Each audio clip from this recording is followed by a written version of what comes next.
اللهم صل علی محمد وعلی آل محمد کما صلیت علی ابراہیم وعلی آل ابراہیم انک حمید مجید۔ درود شریف پڑھو۔ اللهم بارک علی محمد وعلی آل محمد کما بارکت علی ابراہیم وعلی آل ابراہیم انک حمید مجید۔ بسم اللہ الرحمن الرحیم۔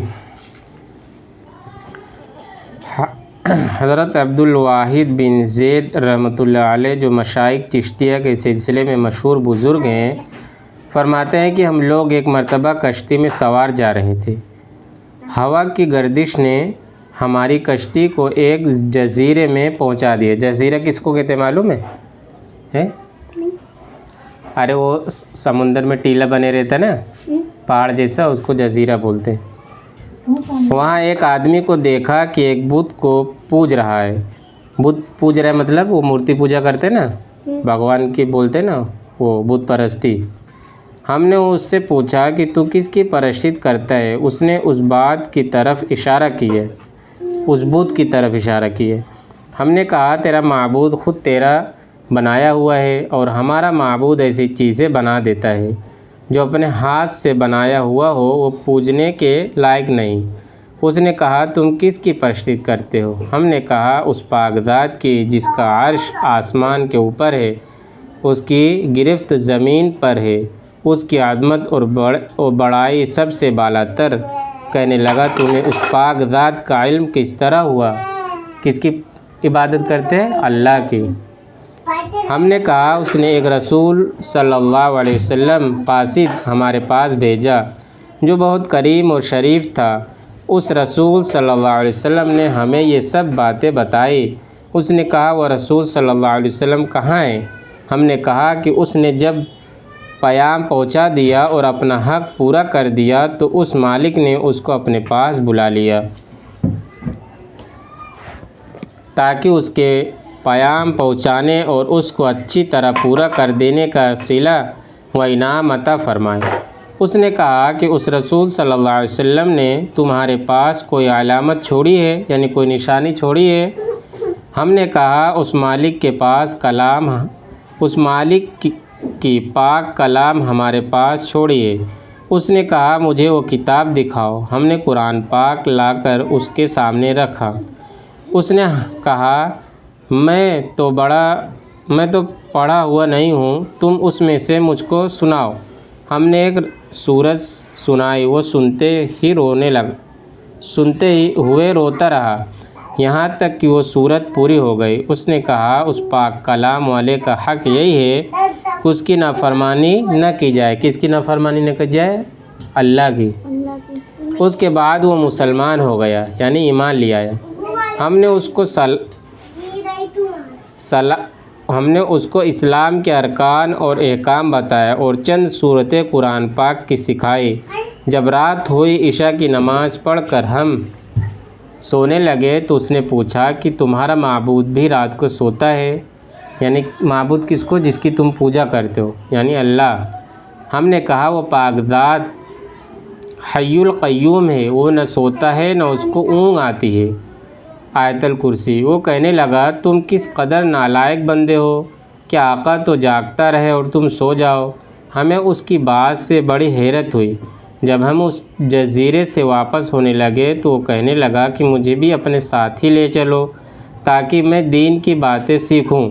ہم نے اپنے ساتھ لے لیا۔ جب ہم شہر عبادان میں پہنچے تو میں نے اپنے ساتھیوں سے کہا یہ شخص نو مسلم ہے، اس کے لیے کچھ معاش کا فکر بھی چاہیے۔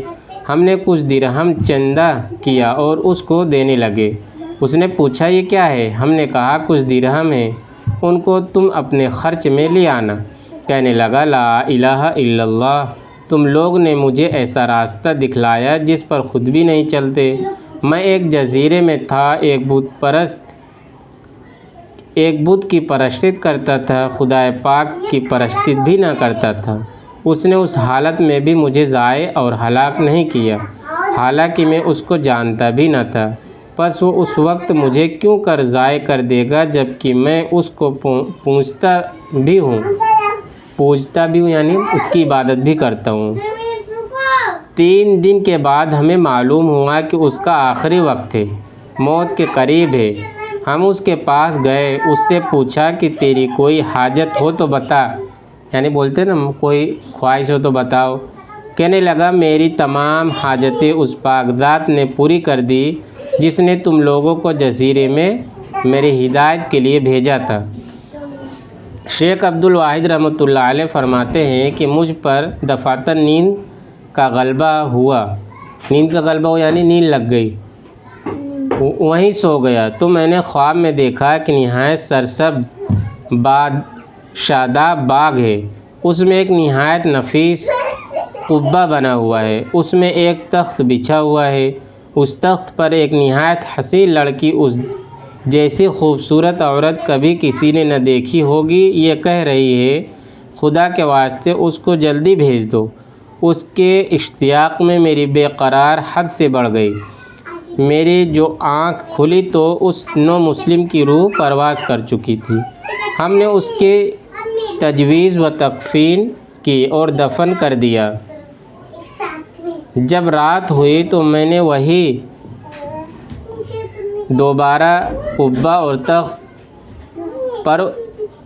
پروا لڑکی اس کے پاس دیکھی اور وہی آیت شریفہ پڑھ رہا تھا، والملائکۃ یدخلون علیہم من کل باب، جس کا ترجمہ یہ ہے اور فرشتے ان کے پاس ہر دروازے سے آتے ہوں گے اور ان کو سلام کرتے ہوں گے، جو ہر قسم کی آفت سے سلامتی کا مسردہ ہے، اور یہ اس وجہ سے کہ تم نے صبر کیا تھا اور دین پر مضبوطی جمے رہے، پس اس جہان میں تمہارا انجام بہت بہتر ہے۔ حق تعالی شانہ کے عطا اور بخشش کے کرشمے ہیں کہ ساری عمر بت پرستی کی اور اس نے اپنے لطف و کرم سے موت کے قریب ان لوگوں کو زبردستی کشتی کے بے قابو ہو جانے سے وہاں بھیجا اور اس کو آخرت کی دولت سے مالا مال کر دیا۔ اللہم لا مانع لما اعطیت ولا معطی لما منعت، مالک الملک جس کو تو دینا چاہے اس کو کوئی روکنے والا نہیں، اور جس کو تو نہ چاہے اس کو کوئی دینے والا نہیں، یعنی اللہ جس کو دینا چاہتا ہے اس کو کوئی روک نہیں سکتا، اور جس کو اللہ نہ دینا چاہے اس کو کوئی دے نہیں سکتا۔ اللہ پاک ہم سب کے دلوں میں جو ہے آخرت کی اور جو ہے دین کی فکر نصیب فرمائے۔ جزا اللہ عنا محمد صلی اللہ علیہ وسلم۔ سبحان ربک رب العزت عما یصفون وسلام علی المرسلین والحمد للہ رب العالمین۔